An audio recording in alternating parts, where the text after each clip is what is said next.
All right, so hello everyone. We'd like to welcome you to the Seedlings program tonight.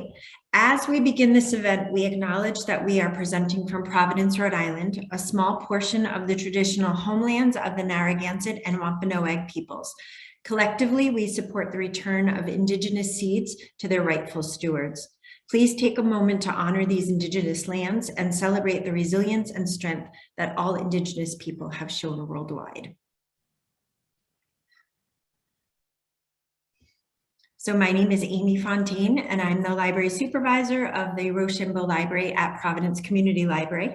My colleagues and the co-organizers of Seedlings are here as well. Lee Smith, Adult Services Librarian at PCL's Mount Pleasant Library, and Fatima Massoud, an ecological landscape designer, educator, and artist who just finished up their year-long art residency with the City of Providence's Office of Sustainability.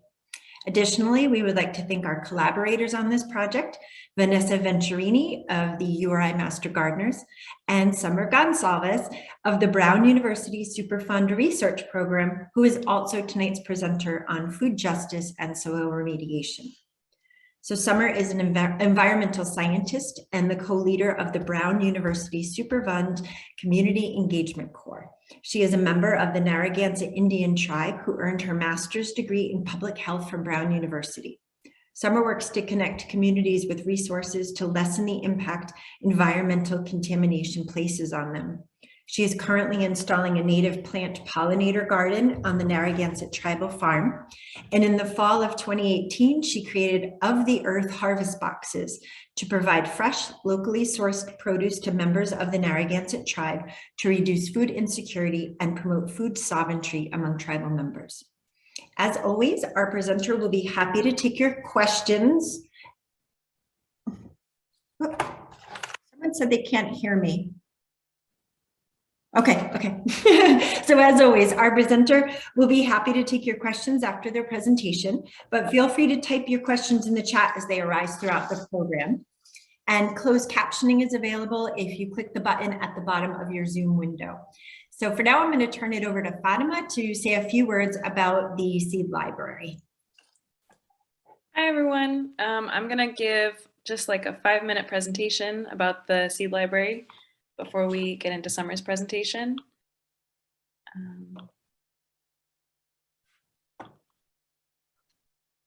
Cool. Can everyone see my screen? Great. So for some of you may have already seen this presentation or be familiar with the Seed Library, but for those of you who aren't, this is just a brief introduction. So the Seed Library, these are what some of the seed packets look like, is a free resource that's available through branches of Providence Community Libraries. And it's a resource for free, open pollinated, heirloom, and culturally relevant seeds. So that means seeds that you can save from one season to the next, seeds that have a particular narrative to them, and seeds that have resonance and relationships with some of the different communities that call this place home. And you can take seeds out of the library, and you can also donate seeds to the library. And if you want to see what's available in the collection, you can go to provseedlib.com, and you can also follow the Instagram at provseedlib.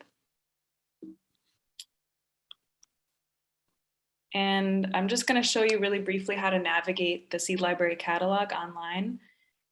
It's really cool that we have a catalog of all the seeds available through the Ocean State Library's online catalog, because that means you can, from home or from your phone, you can look up what seeds are available, and you can also place holds on them through the library system. So the image you're looking at right now is the landing page on the provseedlib.com website, or what it currently looks like. And if you click on the Seed Library catalog link, it brings you to the Ocean State Library's online catalog, which I keep calling the card catalog, but it's not a card catalog, it's on the internet. So seeds are arranged by categories. You can look up different categories of plants, and if you were to click on one, so for example, I have on the left side of the page you're looking at is the first page you get to, which has the categories. And if I were to click on one of those, for example, beans, it would bring me to what you see on the right, which is a listing of what's available and what branch it's located at. So you can look for particular varieties or see what's currently there, or see if things aren't currently available.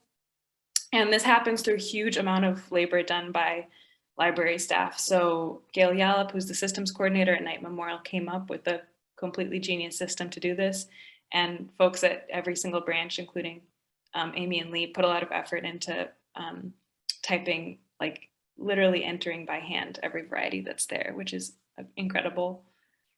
So these are what seed packets look like, 2 different versions that are available. So the one on the left is what the seed packets from last year look like. And just to share what those categories mean, you have the common name of a plant. So sometimes, you know, what the variety is known by. Then there's the scientific or botanical name, which is the Latin name for the plant. I include where the seed is sourced from, and then also include seed saving difficulty, which is kind of a hazy category, but it refers to kind of the likelihood of, let me start again. A seed that's easy to save might be something like a pea that self-pollinates, and it has a really low likelihood of cross-pollinating. So it means that if you plant a seed that you saved, you have a good chance of getting a plant that you expect. And something that's difficult to save might be something like a cucurbit or corn, something that might cross-pollinate, where you need to distance it, where you, it's good if you come in with some farming or gardening knowledge when you're planting that. And then on the right, you can see some stamps that we're using this year. So these are some basic guidelines for returning seeds. And this is kind of, it's like an ongoing conversation figuring out what makes sense. But if you're returning seeds to the library, please put them in a sealed paper envelope, and you can bring it to one of the participating branches, which I'll list. And please label it with this information. So 1, the common name. And if you have a name that you know it best by in your own language, please include that, because I think that's really important and really powerful to know plants by those names. If you know the scientific name, I know it's not everyone's favorite, but it's really useful to have the scientific name of the plant. And you can Google that if you're not familiar with botanical names. And if you don't know, it's something that we can probably look up and find out.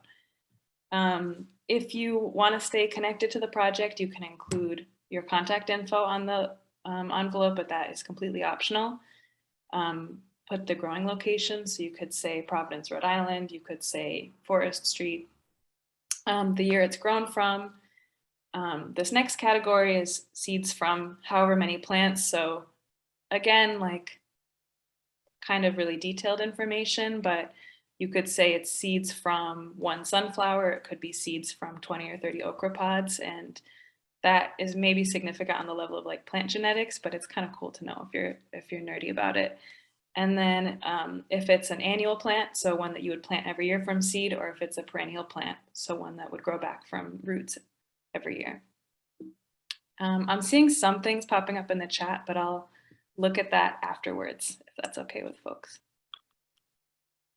So this part of the seed return guidelines is also ongoing conversation, but these are the requests that I've currently sketched out. So if you're donating seeds to the library, 1, please don't donate hybrid seeds. So that would be seeds that are labeled hybrid or F1 on the seed package. And that's not because hybrid seeds are bad. Hybrid seeds are amazing, and they're not like genetically modified. They're like, we have like an ancient human practice of hybridizing seeds for particular traits. But if you plant a hybrid seed, so it's called the F1 generation, the seeds that you save from that plant, you won't have predictable traits, which again, like we can go into details if you have questions about that. So no hybrid seeds. Please don't donate seeds saved from hybrid plants. So that's what I meant in my last comment. That's the generation where you won't have the predictable traits. Please don't donate patented or genetically modified seed, which is you're not going to be coming across very commonly, but it's worth noting. And then please don't donate seed that hasn't been dried or seed that is moldy. And the participating branches right now are Knight Memorial, Mount Pleasant, Washington Park, and Rochambeau libraries, and Wanskuck is also joining the mix, and hopefully some other branches. I'm going to skip seed borrowing guidelines for the moment. And if you want to reach me, you can ask questions in the chat, and I'll put my contact info in the chat. You can email hello@propseedlib.com. You can check out the current collection on propseedlib.com, and you can follow @propseedlib. Thank you. Thank you so much, Fatima. And so now we will welcome Summer Gonsalves. Take it away, Summer.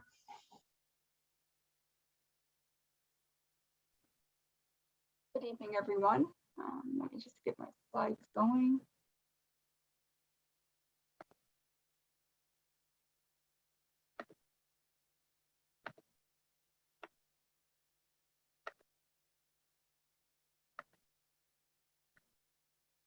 Can everyone see the slides?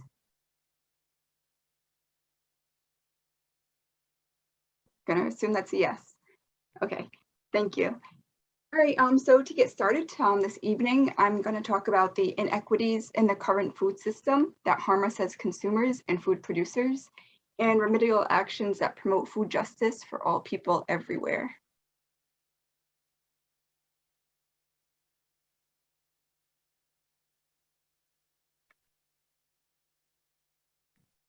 And so to jump right in, food justice has several definitions that are broad but interconnected. The reason being, the food system is interpreted differently and holds a variety of meanings among the various stakeholders in the food systems. The overarching definition that I chose to use defines food justice through a holistic and structural view of the food system that sees healthy human food as a human right that addresses structural barriers to that right. And the food justice movement is considered a grassroots initiative that draws on environmental justice and is aimed at providing access to healthy, culturally appropriate, nutritious food, while simultaneously dismantling the structural inequities that lead to unequal health outcomes. When we start talking about food justice, it's imperative to start at the food system level to understand the multiple components involved. Here you'll see that the food system consists of this large interconnected web of resources, people, and actions taking place that provide us with food.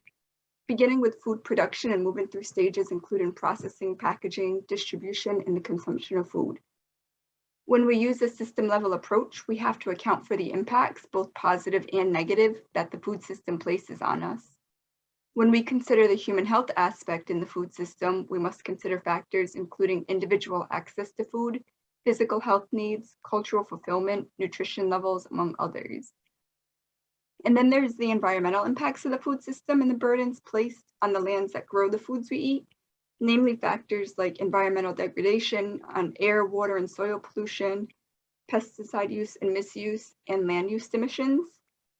And so when it comes to food in any form, there are several nuances that we consider that are different for every single one of us. And this includes our belief system, our cultures, economics, where we live, politics, policies that govern the foods we eat and access, research values, and the weather's impact on food systems, all of which shape our food choices and further help us individually define what food justice means to us. And that said, it's important to note that despite the lens through which we view food justice or any of the terms used here today and how we individually define things, the goal of this presentation is to allow us to see through a collective lens that promotes food as a basic right for all of us. And so to attain food justice and healthy food for all, we have to step back and look at the biggest impacts on the food system. Notably, food is more than just the things we eat. It's full of cultural nuances, memories, and significance that promote not only our physical health, but also our mental and spiritual health. And that food connects us to the places we come from, our ancestors and our history. To nourish us, food has to come through healthy ways of procurement. Yet with barriers such as pollution, emissions, poor soil health, and other multiplicative factors, not all of us are able to access foods that are healthy to us.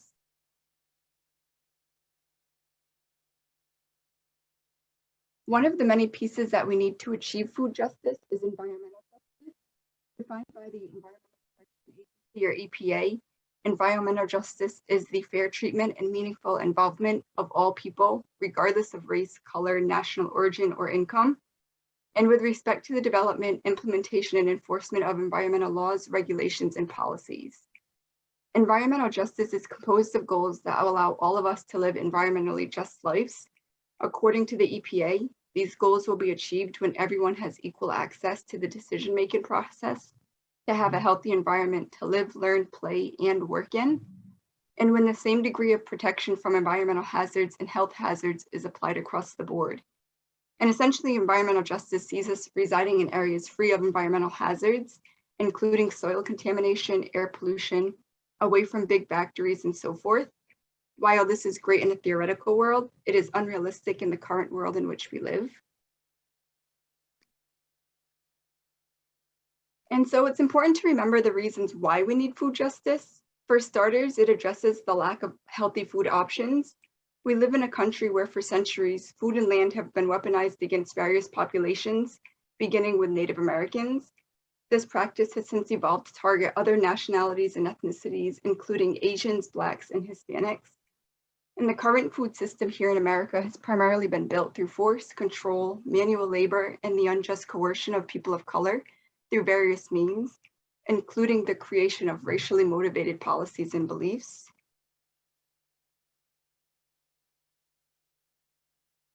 Across the country, the majority of farms and pastures are on land stolen from Native Americans.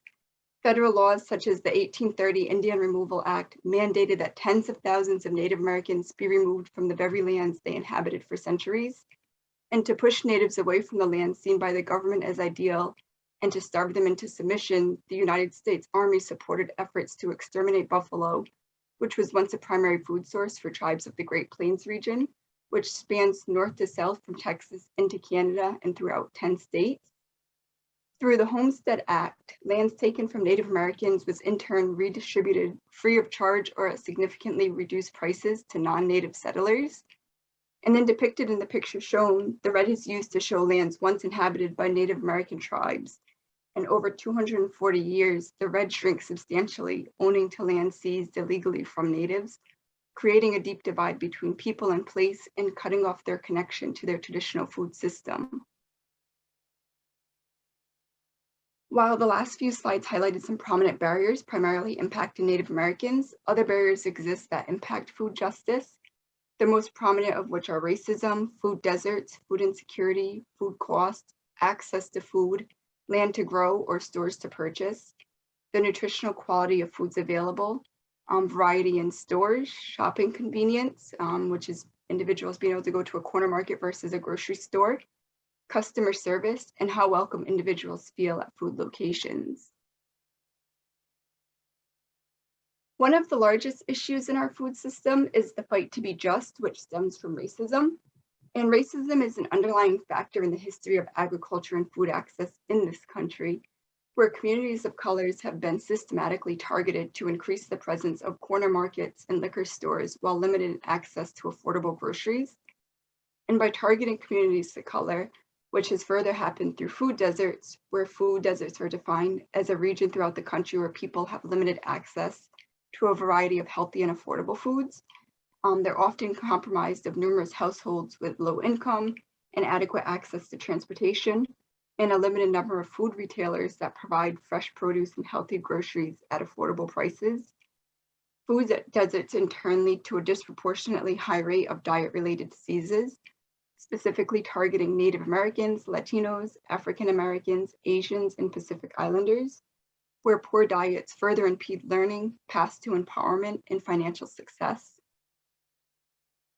And so to build off the previous slide, food deserts are more common in low-income neighborhoods where people have to travel further to find healthy food options. Between 2000 and 2006, the USDA identified over 6,500 food deserts in the United States, or neighborhoods where at least 1/5 of the population lives in poverty and at least 1/3 live more than a mile away from a supermarket in urban areas. In rural areas, food deserts are based on individuals living more than 10 miles from a supermarket. And so without access to healthy food, people living in food deserts are at a higher risk of being diagnosed with diabetes, obesity, certain types of cancers, and cardiovascular diseases. And so while part of the background picture is obscured by the text, if you notice all the red spots on the map, they represent food deserts based on census tracts throughout the United States, or roughly the 6,500 identified by the USDA. Excuse me. So for people living in food deserts, they are now forced to shop with the mindset of quantity versus quality. And that's to say they often shop less frequently and purchase in bulk, which limits the amount of fresh produce and products they can purchase and use before it spoils. They tend to purchase foods at overpriced corner stores and markets, buying out of convenience of accessibility. And this impacts the variety of foods available to people, the nutritional quality of the foods they're consuming, and it sets the tone for what their children should be willing to accept in terms of food quality. And so if you look at the fridge on the left, it's filled with unhealthy processed options or foods that have a longer shelf life, whereas the fridge on the right is filled with fresher options that expire within days if organic and up to a week for the majority of it. And so undoubtedly the fridge on the right is the healthier option, but when you have to shop based on accessibility, convenience, and buying in bulk, you pay the price over time through your health. Within these communities termed food deserts, another commonality is that of food insecurity. And food insecurity is a lack of consistent access to enough food for an active, healthy life, where households are unsure where their next meal will come from due to lack of resources. Per the 2020 status report on hunger in Rhode Island, 1 in 4 households lacked adequate food, where the demand for food assistance at member agencies grew by 26% during the COVID-19 pandemic. Prior to the pandemic, approximately 53,000 Rhode Islanders were receiving food assistance from various agencies, a number that has since jumped to roughly 68,000 Rhode Islanders now receiving from state and private agencies each month. In addition to this finding, approximately 66% of Rhode Island households served by these agencies include homes with either senior citizens and/or children. In 2017 to 2019, the Rhode Island Department of Health data indicated that 9.1% of Rhode Islanders were food insecure. And through data collected during the pandemic, the Department of Health saw a dramatic increase where now 25.2% of Rhode Islanders are food insecure. And pictured here is a chart created by the United States Department of Agriculture. These figures are used to represent food insecurity among household nationality, where food insecurity disproportionately affects 25% of the Native population, where Native Americans are twice as likely to be food insecure compared to whites and are the most food insecure population group. In comparison, 1 in 17 Asians are food insecure, a demographic that relatively is more food secure. And in 2019, the year that this data represents, roughly 20% of Black households and 15% of Hispanic households experience food insecurity, while white Americans fell below the national average with only 7.9% experiencing food insecurity. And so now we'll dive into the various costs associated with the food system. With respect to food-related businesses in the food system, there are 5 key channels where human health is impacted, and these include occupational hazards, environmental contamination, contaminated foods, unhealthy dietary patterns, and food insecurity. So while we just spoke on food insecurity, we'll touch a bit on the others to address what the associated costs are and how they operate as barriers to food justice. Occupational hazards are any potential hazard that may arise due to the nature of one's work. And so pictured here, you can see that this includes chemical hazards, physical hazards, biological, and even psychological hazards.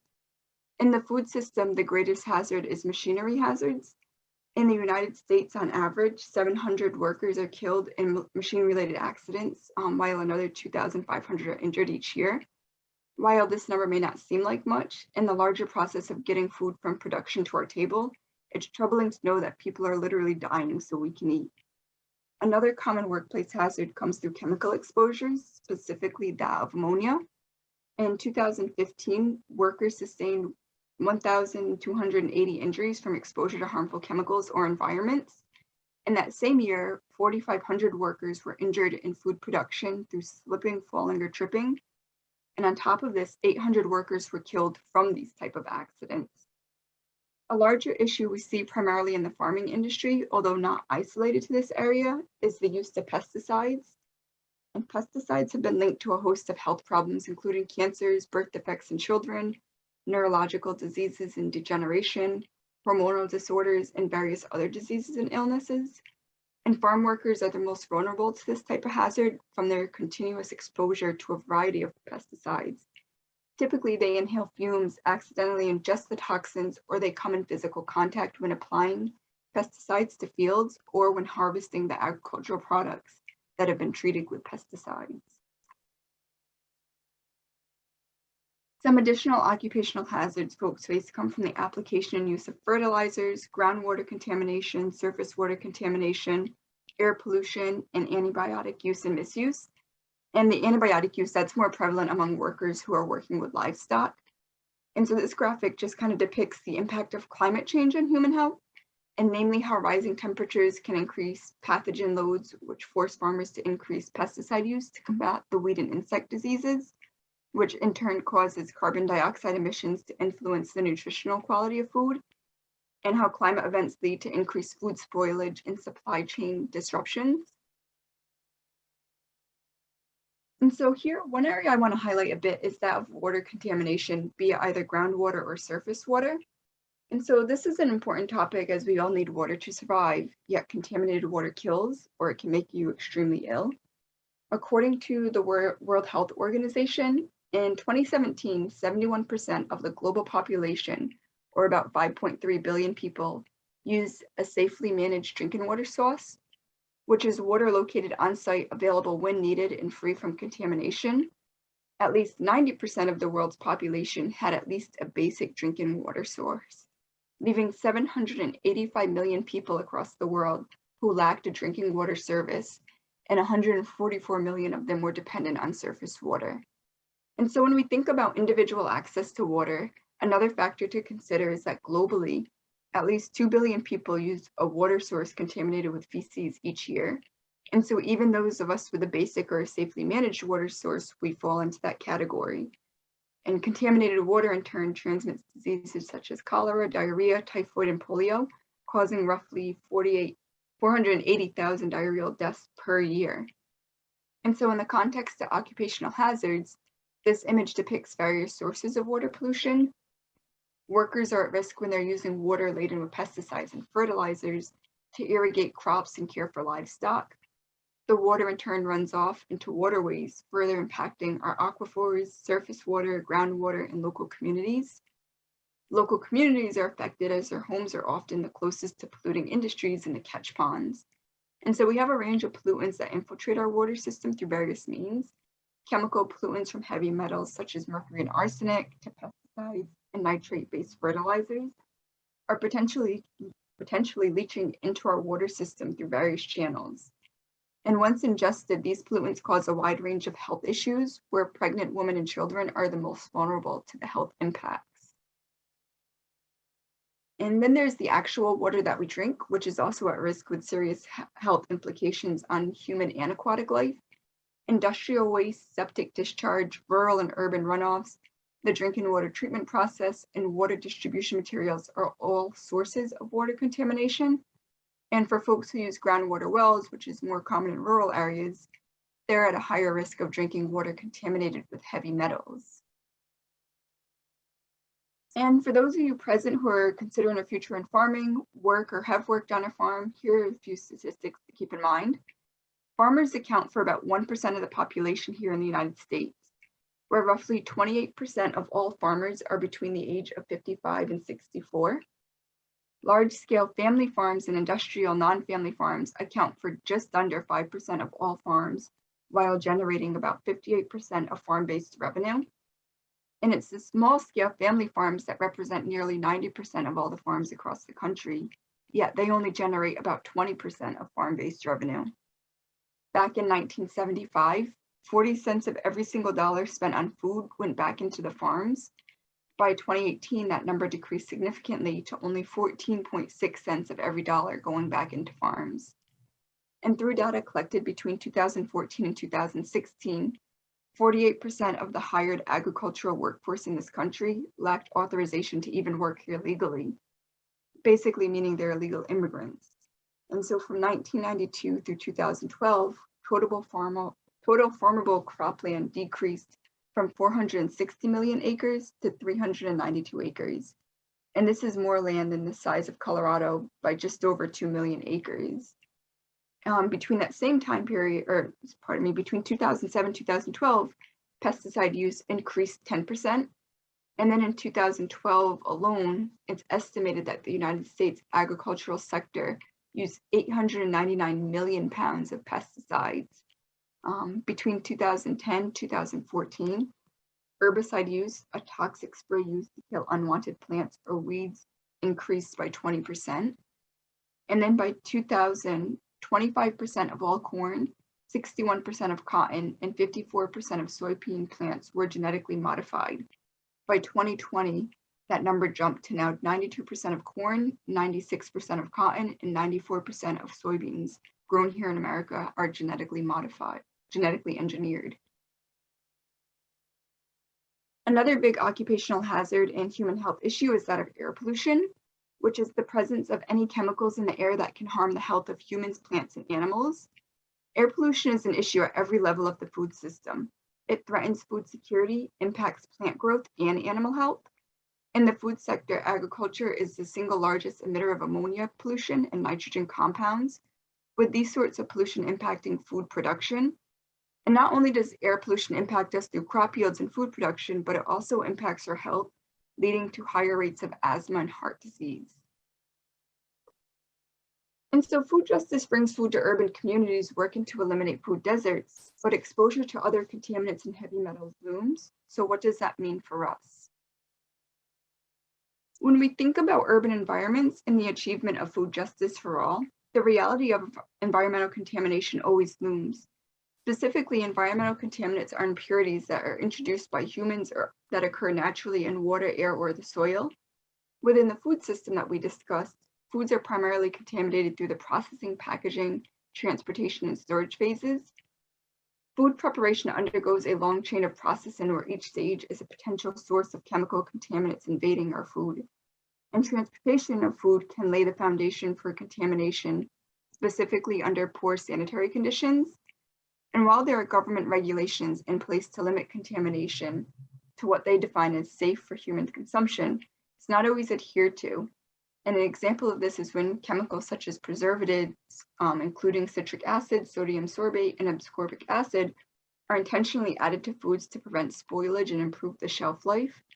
And foods that come out of large manufacturers in the industrial sector, we occasionally find foods laden with heavy metals like mercury, cadmium, lead, and PCBs, all of which cause several health issues in large quantities. And we think of the produce that we consume, we have to consider the soil in which they grew, as some plants can easily absorb toxic substances from the soil, as do fish and shellfish from the water. And from this, we often see bioaccumulations within organisms. Specifically with fish, the bigger fish eat the smaller ones that might be contaminated. And with it, we see increased rates of contamination in larger fish and prey animals.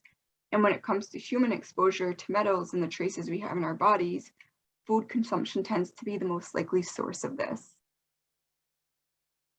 Here you'll see several potential contamination sources that many of us come in contact with at various points in our life. Pesticides are laden with heavy metals such as lead, arsenic, and mercury. And we often find lead and trace elements in various metals at industrial sites. And so I want you guys to hold on to this fact about industrial sites and how they serve as potential contamination source, because we'll circle back to it in a bit. And so one thing most, if not all of us have probably heard about is the lead paint manufactured prior to 1978. And so for those of us who live in a home built prior to 78, the houses are required to undergo some level of lead remediation, which is usually painting over the old lead. And renters have to be given documentation about what lead paint can do to you, the health implications, how to get tested, and so on. Another thing to consider is we all live in homes, most likely built using treated wood, which is a source of arsenic and chromium contamination.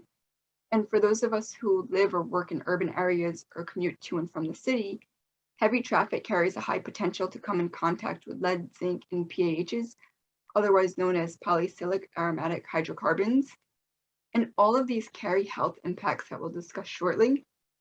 And beyond that, these are all things to consider when you think of the placement of your food sources, such as like community gardens on former industrial sites, home gardens running alongside I-95, houses known to have lead paint with a garden in the backyard, and even when you opt to use a pesticide that you pick up at the local store to keep bugs and disease away from your vegetable plants. Here you'll note, as I previously mentioned, soil is the source of food contamination. All of the sources of potential contamination on the last slide all have the potential to impact the foods we grow, harvest, and purchase to consume. Pesticides used in plant production, they enter the food chain through this way, and each year approximately 3 billion kilograms of pesticides are applied to plants around the world, which contaminate raw sources of food. And so over the next few slides, I'm going to highlight an interactive mapping database created by Brown University Community Engagement Corps trainee, Jonathan Tollefson. And so this goes back to mentioning to hold on to industrial sites and kind of what it does to our health. There's a link provided here on the top of the screen that will take you to this map. That's the background image. And so here specifically, you'll find over 12,000 industrial and manufacturing sites compiled by Brown alum Tom Marlowe. And this includes hazardous sites, manufactured gas sites, homeowners, land corporation red line maps, public spaces such as parks and playgrounds, and community gardens. And each color depicts something different from the list that I just mentioned. And the figures begin to speak to how many of these spaces exist in these areas. And so the way this is set up is that you can zoom in and out, you can kind of click on any of the dots, but as you zoom in, you start to see that the various colors and type of site often overlap. The numbers begin to break apart a little bit to reveal even more of the sites embedded beneath the top layer. When we zoom in more, the sites drop out of grouped categories and begin to appear as individual sites or these smaller dots. On this map, every single gray dot is a separate piece of property that once stood or currently sits in that space. The gray dots appear in 3 different gradients indicating what type of industrial site they are, whereas the blue dot indicates the public spaces, the parks and playgrounds, ball fields, and schoolyards, and the green dots indicate community gardens. The further we go in, the more the dots begin to separate, or in some cases, they continue to remain on top of one another. With the gray dots, it's easy to see how industrial site changed over time with the ebb and flow of the economy. One business may have closed while another came in and took its place. In other cases, factories may have been closed, demolished, and they now house a community garden or a public space. And so highlighted in the white box is Southside Community Land Trust Community Garden on Somerset Street, which is their current headquarters. Every single dot has data attached to it, as you see here, which names the space, it provides an address, and lets you know if the site is active or closed. For sites that are no longer active, the years are provided for when they were in operation.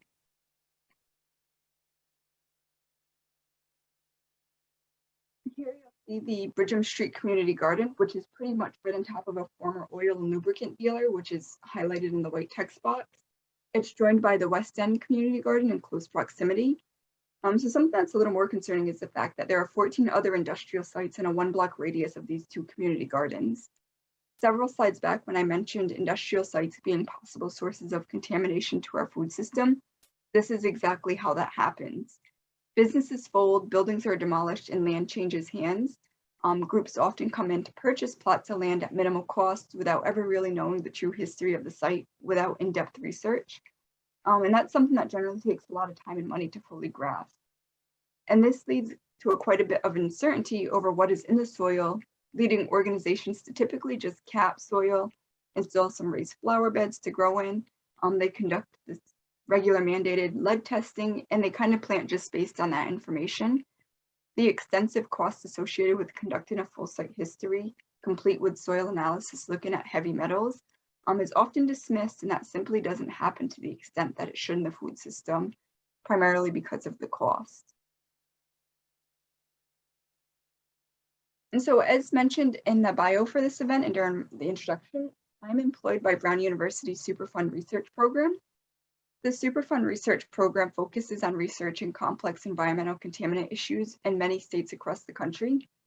For the purposes of my position, my work focuses on Rhode Island and occasional collaborations with other New England states and New York. So Rhode Island has a long history of industrial activity resulting in extensive contamination. To conduct the work that we do, we rely heavily on a government, community, academic partnership model where we all work with each other. And together we work to expand the understanding of the human health consequences and management of contaminated sites in Rhode Island and other post-industrial states. And so pictured here, these red dots indicate Superfund sites across the country. As of June 2019, there were 1,344 active sites.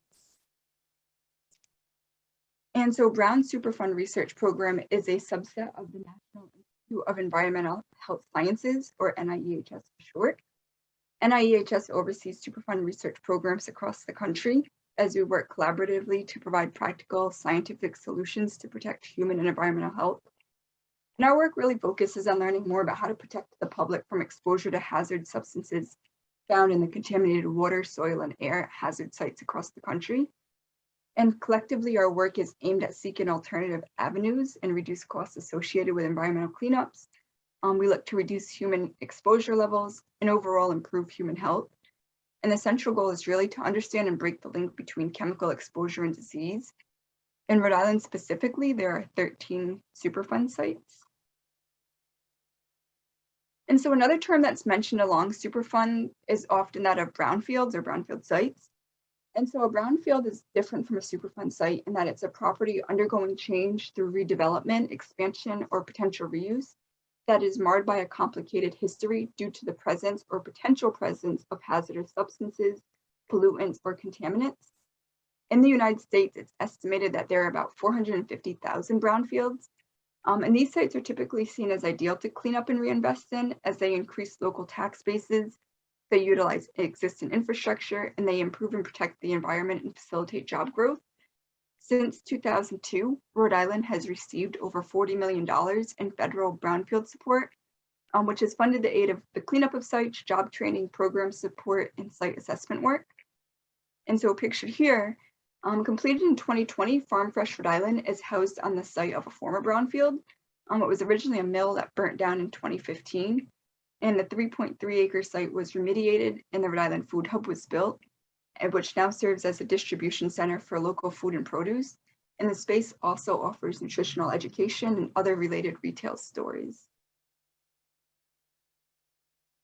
And so anytime we eat food, there's always a risk of some sort of contamination. Several times I've mentioned the various health impacts that can result from consuming contaminated food or water. And some of you may probably be wondering what it is I'm getting at. And so the most common food illness is that of gastrointestinal illness, which essentially is a bigger term for an upset stomach, nausea, vomiting, bloating, cramps, indigestion, or pain in your abdomen. Symptoms can be paired with dehydration, chills, dizziness, fatigue, fever, loss of appetite, occasionally headaches.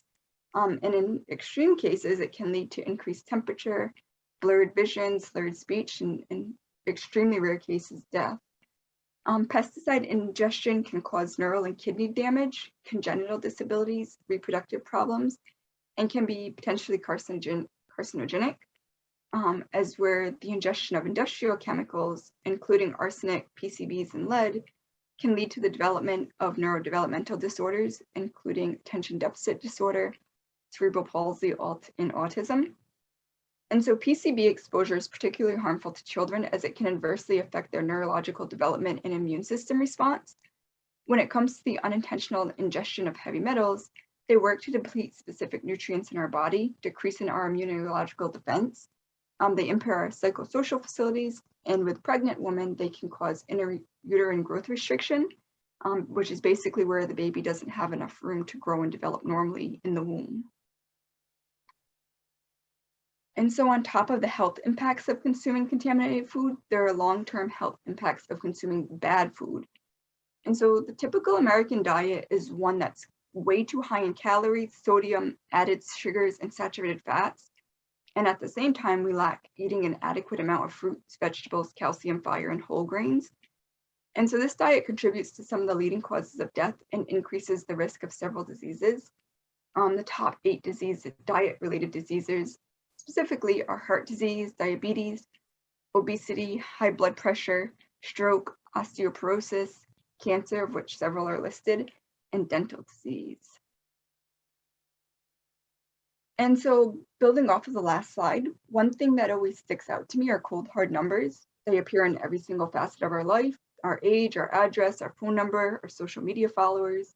But what about the numbers that apply to our health, like our weight, our chance of developing a disease or illness, or those of us who are already diagnosed, So here are some statistics around population health in the United States. Specifically, unhealthy diets contribute to 678,000 deaths each year. In 2016, this was the equivalent of 19% of all deaths, with heart disease as the leading cause, and diet is listed as a contributing factor. Beyond that, unhealthy diets contribute to long-term disabilities. Diabetes, for example, is the leading cause of blindness and amputation, with approximately 73,000 lower amputations occurring annually here due to complications with diabetes. In the United States alone, over 237 million Americans live with diseases due to poor diets and sedentary or inactive lifestyles. And on top of this, in the last 30 years, obesity rates have doubled in adults, tripled in children, and quadrupled in adolescents. A stat that's extremely disturbing. A few other numbers of interest. So Native Americans have the highest rate of type 2 diabetes among any other group in the United States.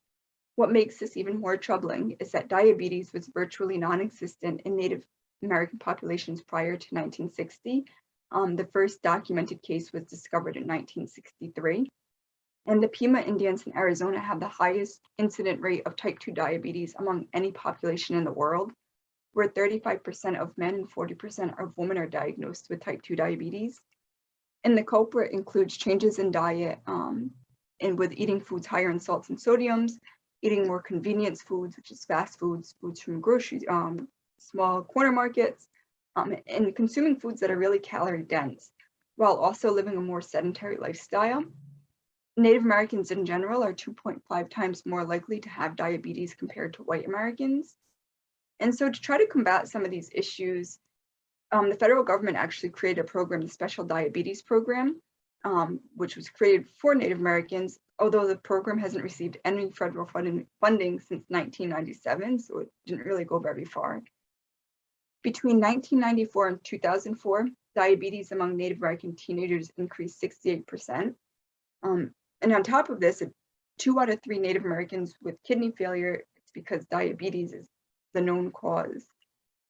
And so the annual cost of diet-related diseases in the United States is about $956 billion in direct and indirect costs each year.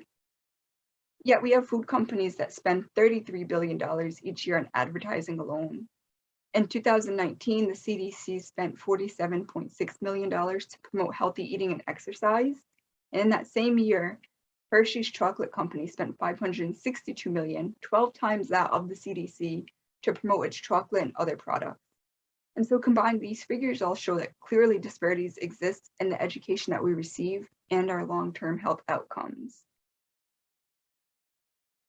And so to achieve food justice, we have the option to turn to local, national, and global efforts. And collectively, it takes individuals like all of you working together on a community level to seek town and county level food justice measures.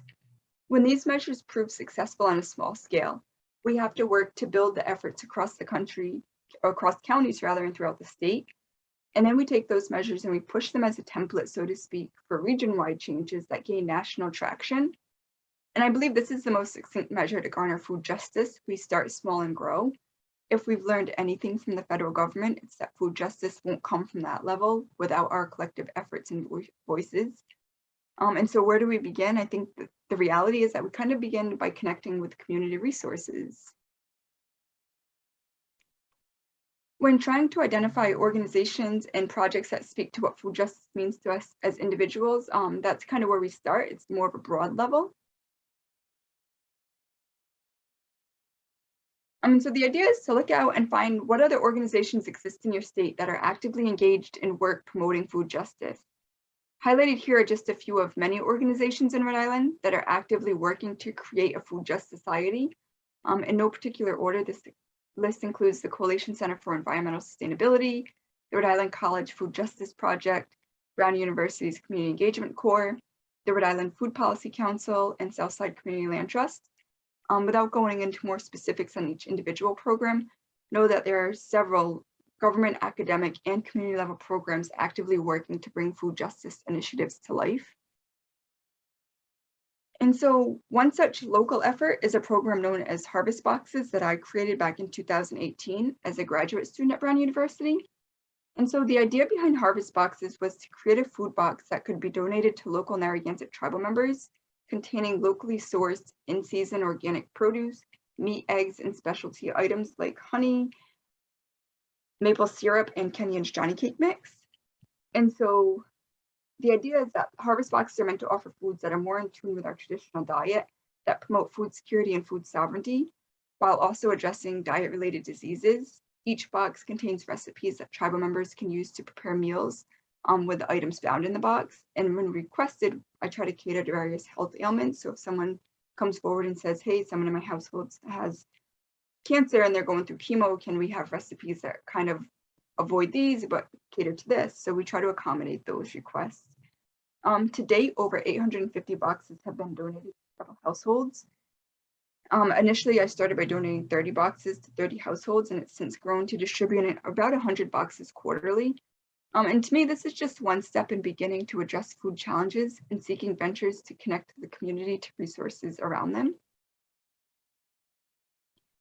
Another tool that I developed in 2019 is the Community Growers Network. And this was the first of its kind interactive map that provided data for every known community garden, farmers market, grocery store, meal site, and food pantry in Rhode Island. And so like Jonathan's map that I showed before, as you begin to zoom in, the plots begin to separate and disperse a bit more. And you also have the option to hide different things. So each color indicates something different. Here specifically, the green is for community gardens, the red is for farmers markets, and the grocery stores, meal sites, and food pantries are all hidden from view. And so one thing that's a little different is the level of information that populates when you click on a space. This garden, for example, the Genesis Center Community Garden, it gives the name, the address, the active status, the year it opened. For gardens that are no longer active, it includes the year they closed, and a point of contact as well as contact information for each garden. And also when known, they include the number of garden plots that they have on site. And so here is information specific to a farmer's market, and it includes the name, the address, the approximate location, which is if it's in a park, a school, or other type of location, and the days and times of operation, as well as the season that it's in operation. And so the same kind of goes for the meal sites, food pantries, and retail grocery stores. With the meal sites and food pantries, they tell you if they're accessible, which residents can access them.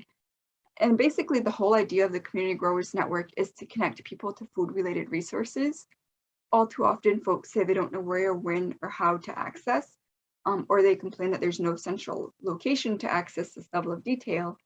And so by creating and distributing this, we begin to break down barriers and provide access to resources that communities now get to benefit from.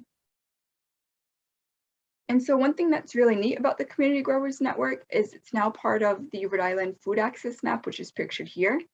And this is an interactive map that was recently created by the Food Policy Council and the Rhode Island chapter of the American Planning Association. And specifically, this site includes layers that indicate the location of the farmers markets, food pantries, and meal sites across the state. And in addition, it includes all of these other data points. And so basically this map was created to connect residents to healthy, accessible, and nutritious food options, which are all factors in achieving food justice.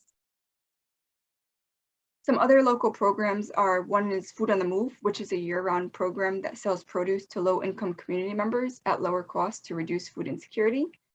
They offer SNAP incentives where SNAP recipients can purchase produce at half of the listed price. And the truck operates in two different manners. The entire trailer is refrigerated and can be set up for people to walk in one door, do their shopping, and walk out the other. And alternatively, they partner with organizations, including the Brown School of Public Health, where they set up a room inside and they host the market indoors. And so regardless of where it's located, it's always open to the public, and it's a great way to purchase fresh produce. Another program is Produce in the Park, which is a multi-week subscription program that allows community members to purchase fresh, locally sourced produce, meat, eggs, and bread in the summer months. And a single share includes 7 to 8 portions of in-season produce grown at nearby farms. While there's a guide for cost, the program operates on a pay-as-you-can basis to be more inclusive to the greater community.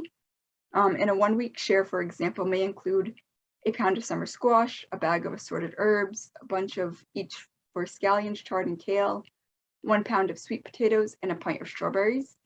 And the link is at the bottom of the screen for anyone interested to sign up. And so while these are only a few options that exist, there's certainly others across the state. And so all of this work brings us back to community gardens, in particular healthy urban gardens. And some things to be cognizant of when investing time into a community garden is start by learning the history of the garden site. While it's not as easy outside of Rhode Island, we have worked diligently here to create the industrial garden map hybrid to help people be informed growers. And basically through the Community Growers Network, it points out points of contact for each space. And those are people that you can reach out to, see what soil sampling and site evaluation has been done in the past, if at all. And it's just a great starting point. Another project that CEC co-leader Scott Frickle is working on is digitizing all site investigation reports that are currently housed at the Rhode Island Department of Environmental Management. And so these records are currently only available to see in person and by request.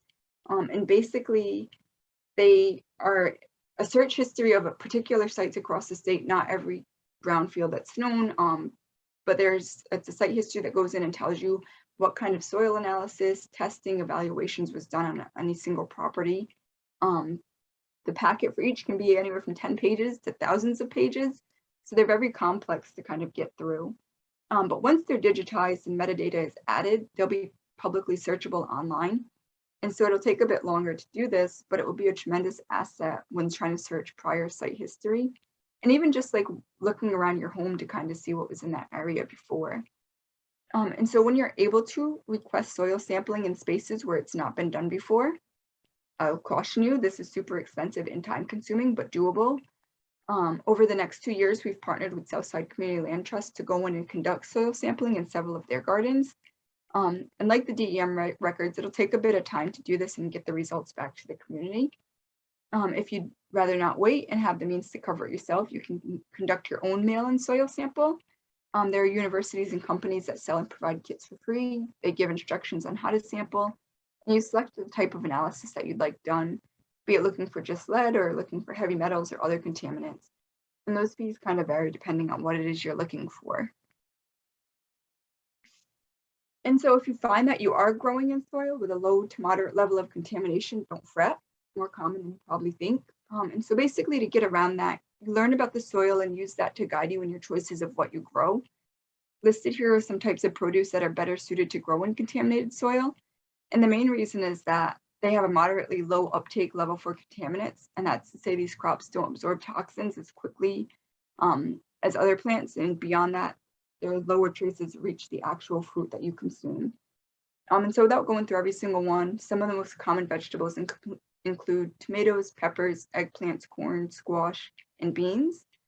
And to make mention, this information is not used to scare anyone or to be used as a deterrent away from gardening. Instead, it's more to advise you and to let you know that you have options and it's okay to garden and eat what you grow as long as you're a cognizant consumer.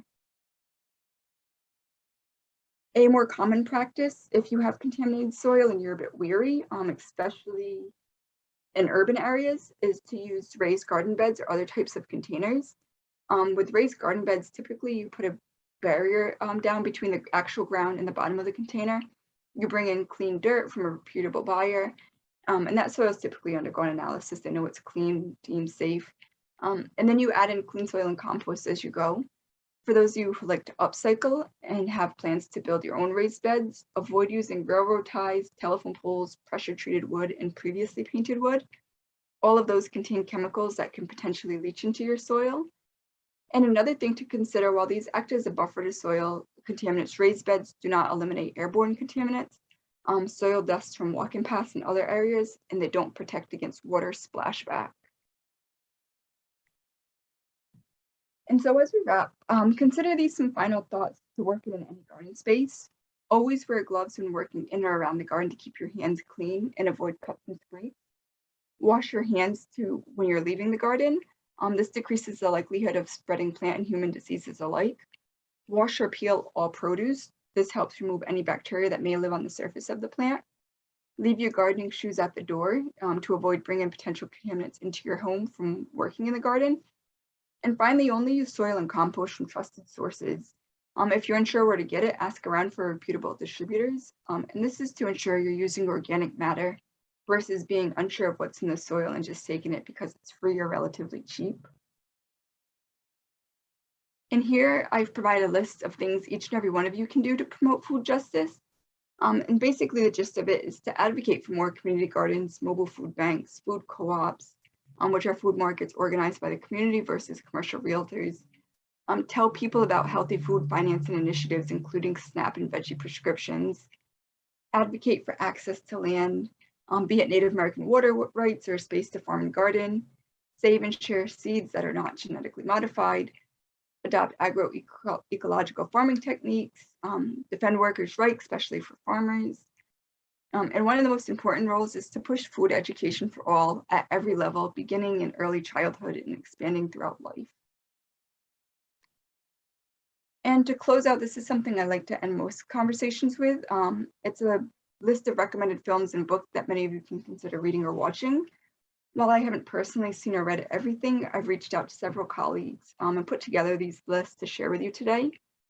And so of the films listed here, my favorite is The Biggest Little Farm. And this is a documentary that follows the Chester family over, I believe it's 7 or 8 years, as they take a 200-acre farm in California and create a biodiverse ecosystem for human and animals alike. And the film shows you how they improve their soil quality, they ethically solve pest and predator problems, and they really create a farm that's designed around sustainability and growing through clean measures. And it's just another guide to creating a farming framework that's more just. And here are some books and their authors, some of which have been turned into films for those with less time to commit to reading. My personal favorite here is The Freedom Farmers, which was written by Monica White. I had a chance to meet her back in 2019 and hear her speak about the history that led her to write the book. And like others before her and many who come after, Monica really gets at the struggle Black farmers face as they embrace farming, their roles in the industry, and the contributions they make to the field. The book focuses on the Freedom Farms Cooperative, which began in 1967 on, I believe, 40 acres, and it's since grown to over 600.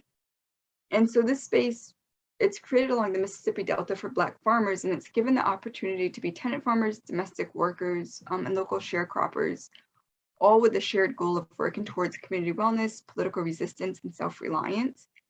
And this work is done while building an alternative food system as a cooperative and collective effort towards food justice and food sovereignty. And so finally, Southside Community Land Trust still has funding available if anyone is interested in having a free lead test done for their home garden. If you bring them a sample of soil, they'll send it out to be analyzed and follow up with you to discuss the results. For anyone who is interested, feel free to reach out to Andrew Cook. He's Southside Community Land Trust Grower Coordinator, and his email and phone number are both listed. I'll actually put those in the chat at the end.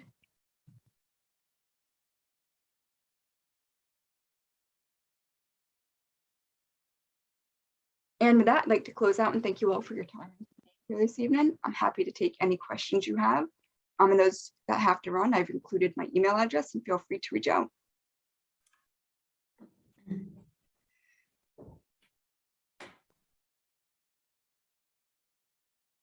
Thank you so much, Summer. That was so amazing. We do have a few questions. So one of the first questions was, what about the health and age of farmers? Because it seemed like you addressed the farm workers. And a second part of that was someone said, you know, that average age of today's farmer is about 60 years old and farming operations are changing. So how do we account for the farm gap going forward? And how are we going to support new farmers? Yeah, it's about 25% that are like the 55 to 67 age group rather. And that's important because they're really our teachers. They're the ones that we kind of should look to for guidance. I know Southside Community Land Trust, specifically here in Rhode Island, has taken on the initiative of getting high school students involved in the program and basically training them to be farmers. And that's what they're doing. They're pulling in the older groups of people who are ready to retire in the next 5 or so years. And they really are getting them to start training the younger ones. So they're stewards to take over at some point. And it's really like a peer mentorship model, but it's great to see that it's happening and kids are actually actively wanting that. So Carmelda asks about donating produce to food pantries. Oftentimes, the demand for fresh vegetables varies, and refugees are the most likely to want fresh produce, but many people don't know how to cook with what they get. So how do we introduce healthy food to people who have only eaten processed food? Yeah, that's definitely challenging, and I experienced that a lot when I was donating to the tribal elders for the Narragansett Tribe. There were several that came to me and they were asking, what is this? How do I use it? How do I cook with it? And there was one day a bunch of ladies came in with brown bags and they were like literally exchanging leeks. They didn't know what to do with them. And they were like, use them for soups. And they're like, no, I'm not doing that. I eat Campbell's, things of that nature. And that was when I started to understand that it really comes down to an age thing. Older people are more set in their ways. They already have the health ailments. They're already on medications. And while diet changes help to a degree, it's not going to change necessarily what their health outcome is. And so it's really more of starting younger with younger kids. And I've tried to make it a generational component where kids are able to go home and ask maybe their parent or the grandparent to cook with them. And that kind of pushes the knowledge back and forth. Hey, in school I learned this. And the parent might have a similar talk story to share. And it kind of creates a knowledge bond. Great. And Fatima asks, how can community members support the food distribution and growing work that you're doing? Yeah, so there's several ways to get involved. The biggest way I've come up with doing it is a partner your partner method. So I basically take different groups and partner them with each other. For my work with the Narragansett Tribe, we have individuals from like the Land Trust who have come in, a couple other colleges and universities that we work with. And the idea is that by getting different hands on board, they help with the distribution process. Another component is just being able to get information out there publicly, like when the Land Trust is doing different things, such as I did here tonight with Andrew. It's just disseminating data to be more broadband. And that way you're kind of connecting and reaching as many people as possible and not really leaving people off the board. So, and then there was just some conversation that I just wanted to run by you about root vegetables versus above the ground vegetables and how they're differently affected by heavy metals in the soil. Yeah, so with root vegetables, they have appeals. And so the biggest thing is you cut the peel off because that's what's going to absorb initially. Root vegetables aren't necessarily as much of an issue. And the biggest thing comes down to the type of soil you're using, being cognizant of what is in the soil. If you're unsure, put down a cap, which could be plastic or it could be cardboard, and put clean soil on top of it to grow in. And it can even be like you dig up some of the old dirt and put the clean stuff there, so you're not having to have a huge amount to grow on. But it really comes down to just knowing what's in your soil or taking steps to make sure you're growing in cleaner soil. Okay.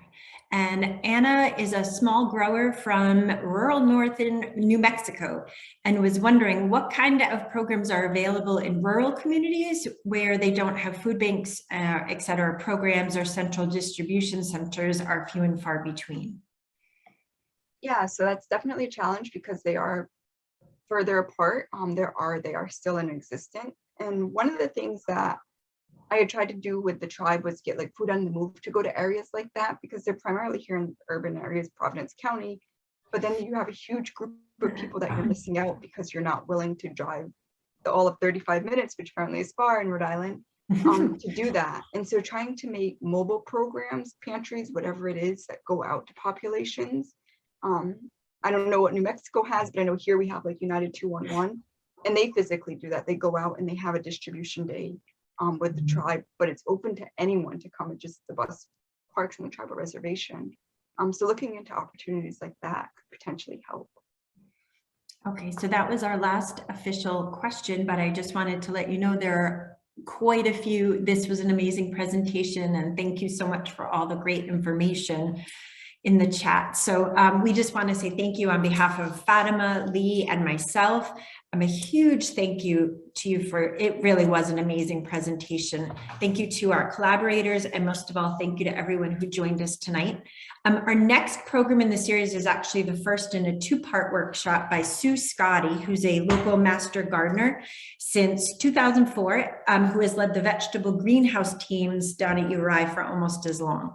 Part one is on Thursday, February 17th on Zoom at 6:30 p.m. and we'll give participants a short and simple simple rundown of the best way to start seeds inside the home this winter using materials you all may already have.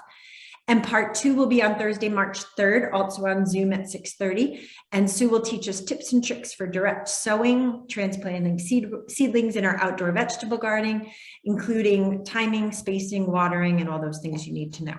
So please join us if you can by registering at www.provcomlib.org/seedlings. And remember, if you missed any of our programs or would like to watch a second time, the recorded programs will be available at www.youtube.com/Providence Community Library. So thank you all so much. Thank you, Summer, and take care, everybody. Thank you, everyone. Have a good night.